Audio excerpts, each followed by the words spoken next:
We Shall Fight on the Beaches was an important speech delivered on the 4th of June 1940. It was delivered in Britain to the House of Commons of the Parliament of the United Kingdom. It was delivered at a time of war, specifically the Second World War. The speech was said by the British Prime Minister at the time, Winston Churchill. Winston Churchill was an army officer, politician, and writer in Britain before becoming the Prime Minister of it. His heritage was American and British, and he was born to a wealthy, aristocratic family in Oxfordshire. He had served several times in Parliament and the government before rising to Prime Minister. Around the 1930s, he was out of office, but he got involved in the rearmament of the British Army due to the impending growing Nazi threat in Europe. Winston Churchill became the Prime Minister of Britain in 1940, and he replaced the previous one, Neville Chamberlain. Known for his tough tenacity, strength, and willingness to face a large threat, Winston Churchill was called the British Bulldog. He was aligned with the Conservative Party, and he was put in office to lead Britain into the war head-on with his great military prowess. Winston Churchill gave this speech to rally the Parliament of the United Kingdom and to ready them for the rest of the war that they needed to give all their effort into. He said this speech when the Nazis were taking over Europe and about to take over some of their allies. He correctly predicted the departure and loss of France in this speech. He also predicted a Nazi invasion of the United Kingdom and a possible future disaster to occur. Winston goes on to describe the bleak situation going on and how the odds are stacked against them. After stating how much is stacked against them, he starts to rally up the House of Commons. Winston states how they won't fall and won't give up. He goes on to say that they will fight anywhere and they shall never surrender. His audience was the House of Commons and the Parliament, and they loved his speech and were fired up by it. Winston's speech appeals to pathos and uses it primarily throughout the speech. He appeals to the audience's emotions through describing the terrible situation going on, because he invokes sadness and pity in them when describing how bleak their situation is. He then connects to them very emotionally when he starts to rally his audience by going on about how they won't surrender and they'll fight anywhere. He connects to everyone's British patriotism and the fire within them. He connects to their fury and determination. He invokes happiness and a sense of unification amongst the House and Parliament. He makes them all feel whole and like a team. He gives them power throughout the speech. He empowers them greatly, and he connects greatly to pathos as seen with him sympathizing and empowering his audience. Pathos helps him reach his purpose. His purpose is to rally up the House and to get them prepared to fight by all means. Two surface features shown throughout the speech are repetition and tone. He repeats the words "we shall" several times to emphasize what him and Parliament are going to do. He says it over and over to build determination and power amongst the House. He repeats it like a coach repeating stuff to players, or a drill sergeant repeating orders to soldiers. He builds hype and a drive to get up and win this war amongst everyone in his audience. His speech is also conveyed with a sympathetic and aggressive tone.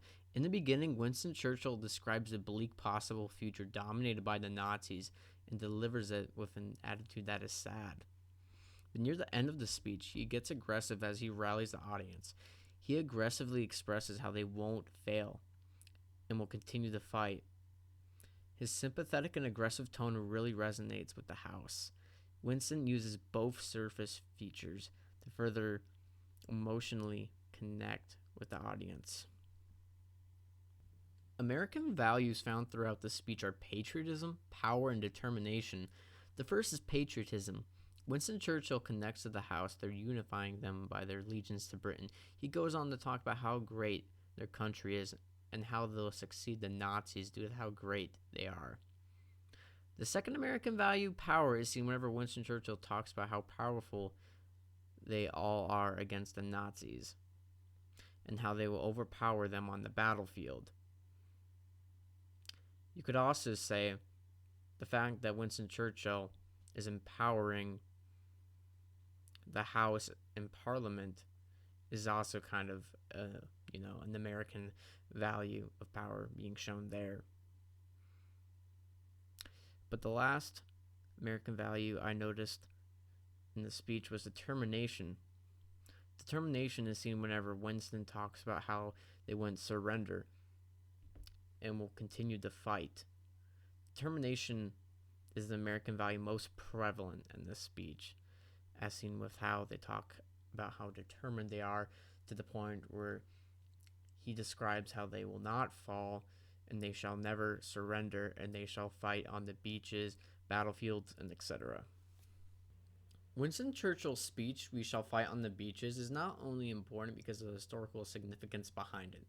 It's important for many other reasons as well, such as the surface features, tone, and repetition, and how they're used to help rally up the audience and help perfectly execute pathos, which is one of the many things Winston uses throughout this speech to emotionally connect with the audience, which is the House of Commons and Parliament. And they get them to feel very invested in his speech. And that's why he particularly uses pathos to emotionally connect with them. And the surface details, tone, repetition, he uses those little features to perfectly execute pathos by emphasizing things and repeating them and saying it through a certain attitude, just to really, really hammer home a really emotional message through pathos. So the speech itself is not only just important for the historical context behind it, it's also very much important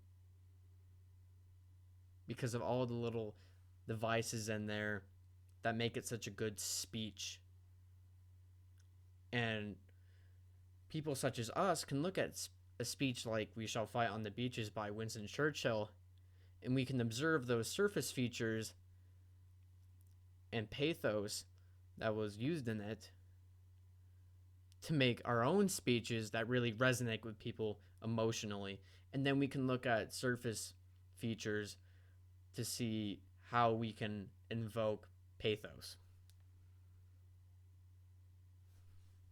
But overall, I'd say "We Shall Fight on the Beaches" is a great speech, not only because of the great historical context behind it and the rich history there, but for also the many details in the speech.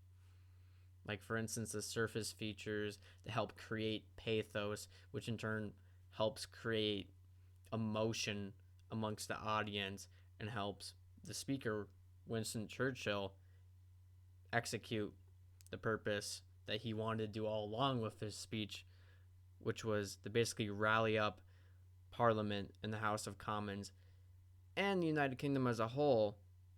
And since this speech just has such good examples of all of that, on how to properly use surface features to create pathos in order to create a great speech that really emotionally resonates with people and helps execute a message that really hits home emotionally, since "We Shall Fight on the Beaches" is that, and the great example of that, readers and people who go out there and do speeches, and just everyday people like you and me can learn a thing or two from this speech on how to properly form our own speeches for whenever we need to write a speech about something and present it amongst people, and how to emotionally connect ourselves with them and get everyone to feel something in the audience. But just in general, the material here in "We Shall Fight on the Beaches" just helps us learn how to become better speakers. We shall not flag or fail. We shall go on to the end. We shall fight in France. We shall fight on the seas and oceans.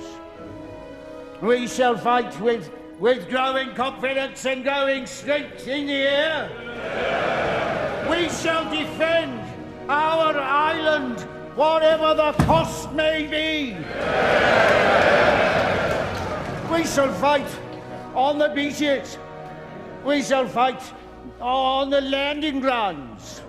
We shall fight in the fields and in the streets.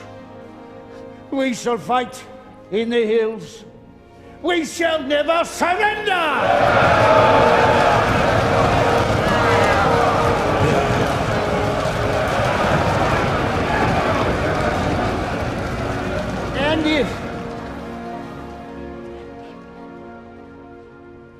And if,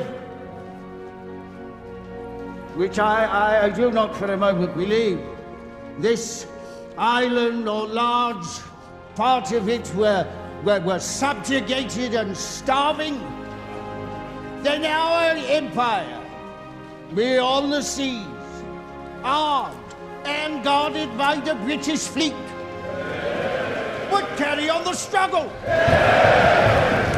until in God's good time, the new world, with all its power and might, steps forth to the rescue and the liberation of the old.